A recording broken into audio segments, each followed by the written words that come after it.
permission or inform? Okay. Can I go on a girls trip this weekend? Yeah, that's inform. Okay. Can I go shopping with my friends and spend 1 lakh? Inform. Oh. No, అస్సలు permission పక్కా. నీ పైసలు అయితే spend చేసుకో. అయితే నీ నా పైసలు పైసలు నాకు అయితే ఇయ్యవా? పర్మిషన్. నీ పైసలు నాకు ఇయ్యవా? ఉట్టిగంటే నేను ఇస్తా. ఇస్తావా? Inform. Informa. Can I buy a designer handbag? Inform.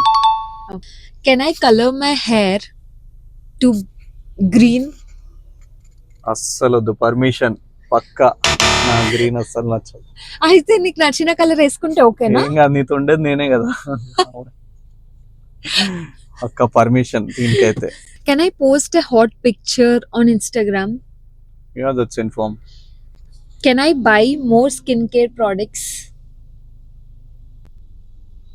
That's permission for sure. Why? Because you already have a lot of products.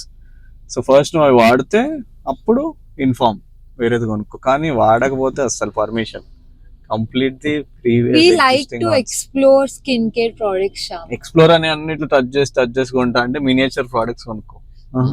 సరే నువ్వు అయితే కస్టమైజ్ చేపించి తీసుకునిరా మినియేచర్ ప్రొడక్ట్స్, సరేనా? తెస్తా.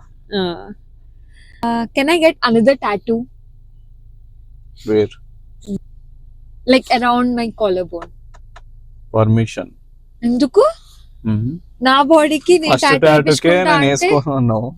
బట్ ఇట్ వాస్ లైక్ అంటే నాకు భయం వేసింది ఫస్ట్ టాటూ, అండ్ దెన్ సరే అంత పెయిన్ ఏమనిపించలేదు. సరే నువ్వు వేసుకో చూద్దాం. సరే నాకు అడగకుండా వేసుకో.